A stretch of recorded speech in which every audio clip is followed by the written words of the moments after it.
ચાલો ભાઈ આવી ગયા ભાંડી ભરવા અશ્વિનભાઈ. હા જો અશ્વિનભાઈ ભાંડી ભરવા આવ્યા છે, પણ આજે એક નવી વાત જાણવા મળી છે ભાઈ. આજો ભાંડી ભરવા આવ્યા ભાઈ. ભાંડી આજો આ 9 લાખની ગાડી લીધી છે. કેટલાની છે આ? યોદ્ધા ગાડી છે. યોદ્ધા ગાડી જોઈ લો. યોદ્ધા બરોબર ને અશ્વિનભાઈ? યોદ્ધા ગાડી 9 લાખની ગાડી. 9 ઉપર આવતી હોય, આપણને નહીં ખબર અત્યારની કિંમત શું છે.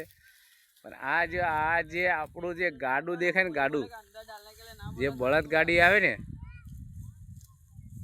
બળદ ગાડી, આ બળદ ગાડી જે છે ને, જોઈ લો આ બળદ ગાડી અને આ યોદ્ધા ગાડી. આમાં ભાંડી ભરીએ ને, ભાંડી તો 2.5 ટનથી બહુ કેટલું 3 ટન ઊંધી ભરી શકાય. અશ્વિનભાઈ કેટલા ટન? 3 ટન ભરી શકાય ભાઈ. અને આ જો ગાડું છે ને, ગાડું, આ ગાડું છે ને, એમાં 4 ટન શેરડી ભરેલી છે ભાઈ.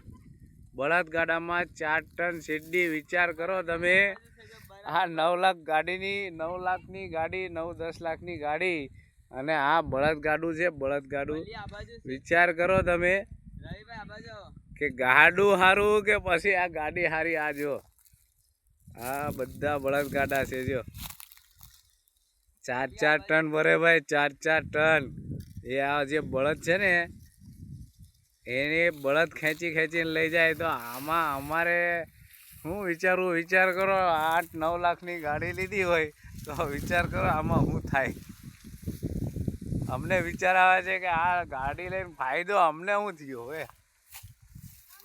હા જો આ એક ભાઈબંધ છે. ભાઈબંધ અશ્વિનભાઈ, સાચી વાત કે ખોટી વાત છે?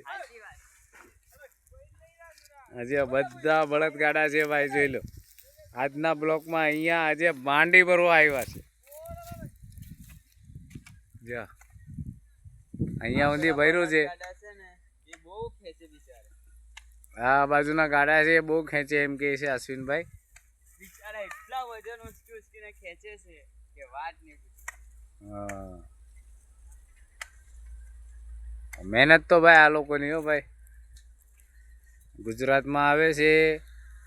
અત્યારે અમે કારેલીમાં છીએ અને કારેલીમાં આ ભાંડી ભરવા આવ્યા છીએ. મારી ગાડી તબેલે છે અને આજે અમે શેઠની ગાડી લઈને આ ભાંડી ભરવા આવ્યા છીએ. અને આજના બ્લોકમાં આટલું જ. અને તમને કોઈ જો એવી વાત જાણવા મળે કે આ ગાડીમાં અને બળદમાં શું ફરક છે તો અમને કોમેન્ટ કરજો સાહેબ. ચાલો અશ્વિનભાઈ, લાઈક, કોમેન્ટ એન્ડ સબસ્ક્રાઈબ.